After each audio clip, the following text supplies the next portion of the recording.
Vocês sabiam que antes mesmo de nascerem, Jacó e Esaú já estavam em conflitos? Por que Deus escolheu Jacó antes mesmo dele nascer? Será que uma oração pode mudar uma geração inteira? O que podemos aprender com a espera de Isaac e Rebeca por filhos? Você já percebeu que Deus trabalha até no silêncio?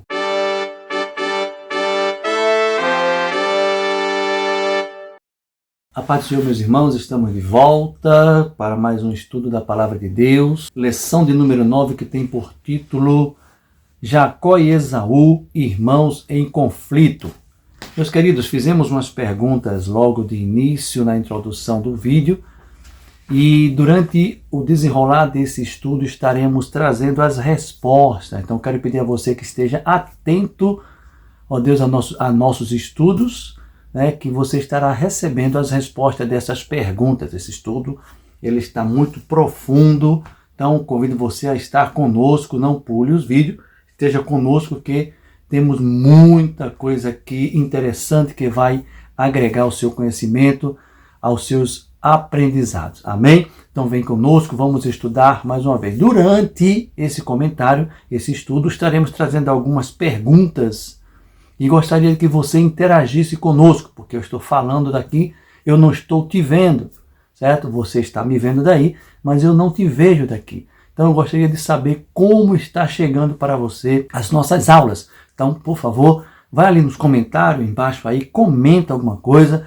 e nas perguntas que vamos fazer, eu preciso que você responda essas perguntas, Vai lá no comentário e responde essa pergunta, para nós acompanharmos e avaliarmos o nosso estudo. Amém? Então vamos dar continuidade aqui. Como eu tenho feito nos outros vídeos anteriores, estaremos começando, irmãos, a nosso comentário aqui, trazendo aqui o texto áureo. O texto áureo está no livro de Gênesis, no capítulo 25 e o versículo de número 23. Quero chamar você a atenção para um pequeno detalhe. Na revista que você tem em mãos, está ali capítulo 27 de Gênesis. Não. Por certo, deve ter sido uma falha na gráfica, mas é Gênesis 25, versículo 23. Põe essa observaçãozinha aí para você não citar o livro, ou seja, o capítulo de forma enganosa, tá bom? Então o texto áureo nos diz assim: 2 nações estão no teu ventre e 2 povos se dividirão das tuas entranhas. Um povo será mais forte do que o outro povo, e o maior servirá ao menor. A verdade prática, os pais não devem ter preferência entre seus filhos e devem tratá-los da mesma forma. A leitura bíblica em classe está no livro de Gênesis, capítulo 27, versículo de 1 a 5, e o versículo 41 até o versículo 44. Prosseguindo com o nosso estudo, irmão, imagine a cena. Abraão já estava velho. O filho da promessa finalmente havia nascido. Isaac agora chegava o momento da continuidade da promessa de Deus. Mas havia um problema. Vem cá. Gênesis capítulo 25, versículo de 20 e o versículo 21, mostra que Rebeca era estéril. Assim como Sara sofreu, esperando o cumprimento da promessa, agora Isaac e Rebeca também enfrentavam um tempo de espera. Isso revela algo muito profundo, irmãos. Estão aqui com a gente? Presta atenção aqui, ó. As promessas de Deus não anulam o processo. Muitas vezes Deus permite o silêncio para fortalecer a fé. Enquanto o mundo dizia não haverá descendência, Deus já estava preparando 2 nações dentro do ventre de Rebeca. Então veja bem, eu vou fazer já uma pergunta aqui para os irmãos. Essa pergunta eu quero que você aqui nos comentários, você me responda. Eu preciso saber se você está compreendendo a nossa aula. Você teria paciência para esperar 20 anos por uma promessa de Deus? Vem aqui nos comentários, responde essa pergunta. Eu preciso que você interaja comigo, para que eu não me sinta sozinho aqui. Não estou vendo vocês estão me vendo aí. Então, escreve aí rapidamente. Você teria paciência de esperar uma promessa de Deus por 20 anos? Vamos lá. Gênesis 25, versículo 21. E Isaac orou instantemente ao Senhor por sua mulher, porquanto era estéril. E o Senhor ouviu as suas orações. E Rebeca, sua mulher, concebeu. Ou seja, ela engravidou. Isaac não buscou outra solução, irmãos, humana, como Abraão fez com Agar. Você lembra que nas lições passadas, né, Abraão, na situação da espera, né, e sua mulher Sara estéril, o que é que ele fez? Entrou pela ideia de sua mulher Sara e usou a ajuda humana, né? Foi e entrou a Agar para ter um filho. Mas Isaac, ele não fez isso aí. Ele não buscou situação ou solução humana como Abraão fez em Agar. Ele decidiu orar. Olha, presta atenção aqui. Aqui existe, irmãos, uma grande lição teológica, né? A oração, irmão, preserva o propósito de Deus. Então preste atenção nisso aqui, irmão. Enquanto Abraão antecipou o plano divino e gerou Ismael, Isaac aprendeu com os erros do passado e buscou a direção do Senhor. Preste atenção. Enquanto Abraão antecipou o plano, né, divino, Isaac fez diferente. Ele aprendeu com o erro, né, que seu pai havia praticado, que tinha acontecido de errado, e buscou a direção do Senhor. A expressão orou instantemente, irmão, no hebraico, ele transmite a ideia de insistência contínua. Então, Isaac, ele orava insistentemente, irmão. Não foi uma oração superficial. Foi uma oração de perseverança. Então, irmão, vem aqui comigo, vamos trazer algumas referências bíblicas já aqui no início, né, sobre orar e esperar. Por exemplo, Ana orou a Deus e Deus abriu a sua madre. Está lá em 1º livro de Samuel, no capítulo 1, versículo 27. Irmãos, pode acompanhar, verificar lá. 1 Samuel 1 e 27. Porque por este menino orava eu, e o Senhor me concedeu a minha petição que eu lhe tinha pedido. Nós temos um outro exemplo também, irmãos, que está no livro de 1 Tessalonicenses, capítulo 5, versículo 17, que é um exemplo especial, que diz assim: orai sem cessar, né? E a oração, irmãos, ela move o impossível para nós. Tiago, capítulo 5, versículo 16, diz que a oração feita por um justo pode muito em seus efeitos. Então, vou fazer aqui mais uma pergunta, irmãos, quero perguntar para vocês, eu preciso que vocês interajam comigo, que vocês me respondam, né, participando, né, nesta aula muito especial. Qual foi a oração mais difícil que você precisou esperar Deus responder? Agora tem uma outra pergunta aqui que eu vou fazer, né, já é a segunda pergunta que eu faço. A terceira pergunta, irmãos, você acredita que Deus trabalha no silêncio? Se você acredita, coloca aí, eu acredito que Deus trabalha no silêncio. Se você tiver um testemunho, conta aí para nós. Nós queremos ouvir o testemunho de Deus na sua vida. Vamos seguindo aqui, ó. No segundo subtópico, porque nós não mencionamos, né, que estávamos falando do primeiro subtópico, mas o primeiro subtópico diz: Isaac ora por um filho. Agora vamos entrar aqui no segundo subtópico. Rebeca fica grávida. Irmãos, olha aqui, irmãos. No começo deste segundo subtópico também tem uma perguntinha aqui que eu quero trazer para você. Muitas perguntas, porque se estamos estudando tem que ter pergunta. Concorda comigo? Então responde lá. Por que havia luta dentro do ventre de Rebeca antes mesmo dos dois filhos nascerem? Você entendeu isso aqui? No ventre de Rebeca havia uma luta entre os dois filhos, mas estava no ventre. Aí você me responde, por que havia? Você sabe me dizer?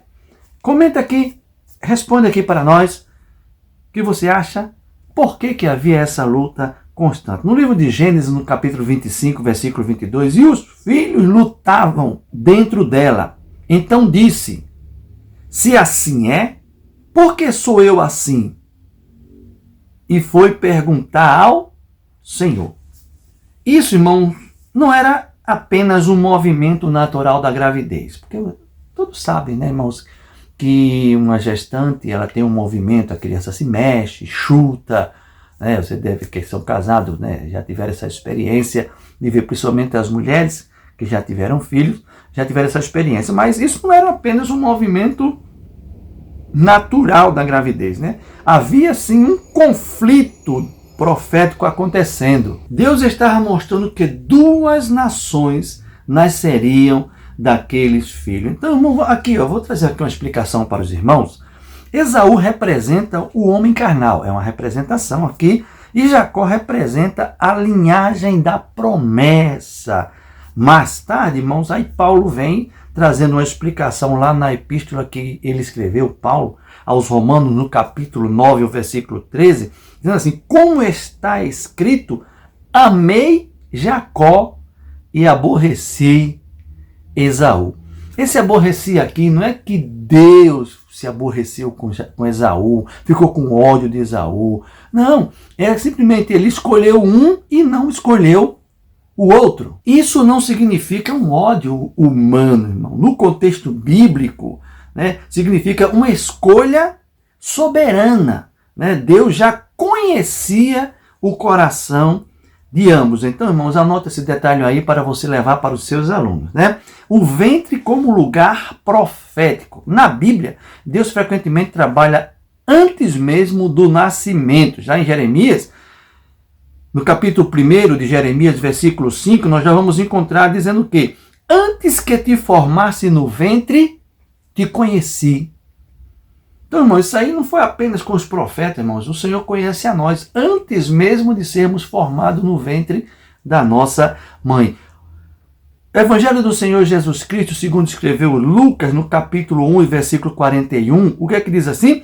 A criança saltou no seu ventre. Então você confere na Bíblia esses detalhes, você vai ver como Deus trabalha, né, antes da existência, antes da formação do ventre. Aí eu trago uma pergunta para você. Você acredita que Deus já tinha um propósito para a sua vida antes mesmo do seu nascimento? Se você acredita, irmãos, que Deus já tinha um propósito na sua vida antes mesmo do seu nascimento, mais um comentário aqui. Vai lá e coloca: eu acredito. Eu creio que mesmo antes do meu nascimento, Deus já tinha um propósito na minha vida. Coloca lá: Deus já me conhecia. Faz um comentário. Eu quero ver a sua participação comigo. Porque, irmãos, agora vamos entrar aqui no terceiro subtópico, né, desse primeiro tópico, o nascimento dos gêmeos.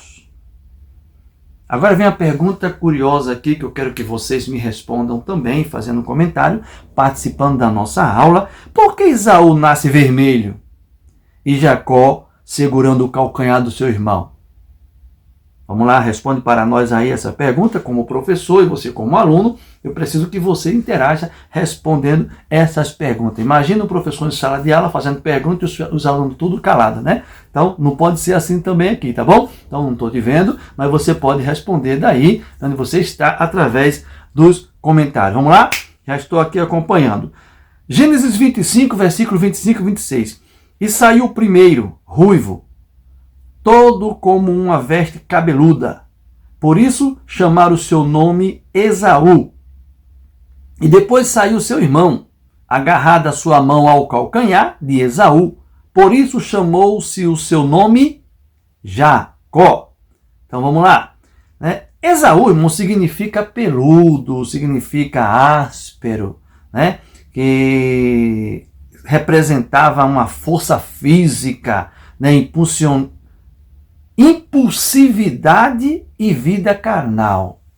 Né? Estamos falando aqui de Esaú. Então Esaú significa peludo ou áspero, né? Trazendo uma representação assim de força física, de impulsividade e vida carnal. Jacó, ele tinha um significado no seu nome, aquele que segura o calcanhar, ou suplantador. Né? Geralmente as pessoas pregam muito e ensinam trazendo só o suplantador, né? Profeticamente mostrando alguém que lutaria pela bênção, agarrado ali, né? Então aqui eu já trago uma explicação profunda, né? Mesmo sendo o mais novo, Jacó valorizava a promessa. Outra coisa, Esaú valorizava mais o presente do que o espiritual. Mais tarde, irmãos, Esaú trocou sua primogenitura por comida. Gênesis capítulo 25, versículo 34, que diz o quê? Assim desprezou Esaú a sua primogenitura. Hein? Então, trazendo aqui, irmão, uma explicação para os nossos dias atuais, né? Quantas pessoas hoje trocam, né, o espiritual pelo imediato? Nós hoje estamos vivendo uma época que o pessoal quer para ontem, né? Para agora, para já, de momento, não pode demorar, né? Por isso que eu fiz uma pergunta: como é que você se sentiria? Você já teve, né, um momento de esperar uma promessa de Deus? Você aguentaria esperar uma promessa de Deus por 20 anos? Então, muita gente nos dias de hoje trocam oração por entretenimento, trocam santidade por prazer, trocam promessa por impulso. Mas Jacó, irmão, apesar de falho, ele desejava a bênção. E você? Aos Hebreus capítulo 12, versículo 16, diz assim: não haja algum fornicador ou profano como Esaú, que por uma refeição vendeu o seu direito de primogênito. Então a palavra de Deus, irmão, já vem trazendo para nós um ensinamento para que nós não caiamos nos erros de outros do passado. Então vamos lá fazer uma pergunta, mais uma pergunta aqui para que você possa interagir no nosso comentário, né? Quem você acha que mais valorizou as coisas espirituais? Jacó ou Esaú? Coloca aí, Jacó ou Esaú?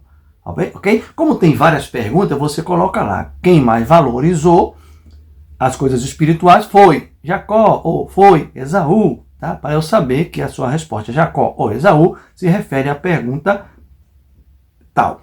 Você trocaria uma promessa de Deus por algo momentâneo? Se sim, responde: eu trocaria.